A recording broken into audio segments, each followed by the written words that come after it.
Сакаме чист воздух, едногласно извикуваа стотиците граѓани кои во многу поголем број за разлика од првиот пат излегоа на скопските улици за да го бранат своето право за нормално живење. Носејќи транспаренти и заштитни маски, граѓани кои главно млади ја поминаа веќе утврдената рута од пред Министерството за животна средина преку собранието до владата на вториот марш за чист воздух наречен Марш за живот. Надеваме и на многу поголема поддршка.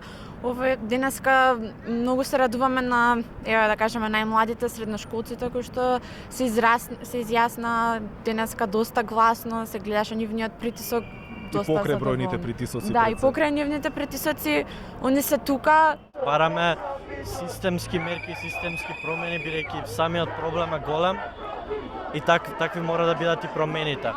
Дел од маршот беа и средношколците кои денеска делумно ја бойкотираа наставата како поддршка за протестот. И токму поради закани, скопскиот градоначалник Петре Шилегов ја разреши директорката на гимназијата Никола Карев во Скопје. И тоа по објавената снимка каде што таа на учениците во холот од гимназијата им се заканува кои излезат на протест. Дека врз средношколците се вршеше притисок, а им беа упатени и закани од директорите, сведочеа и овие деца кои пред камерата на Алфа рекоа дека немало да потпаднат под притисоци.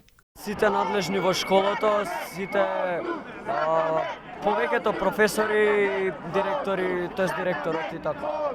Што кажаа конкретно? Конкретно ни се заканија со неоправдани укори, устни опомени, намалено поведение, ни кажа дека немаме никакво право на протест и дека наша прва обврска е да присуствуваме на настава, а да не одиме на било каков протест и да го изразуваме своето демократско право на протест.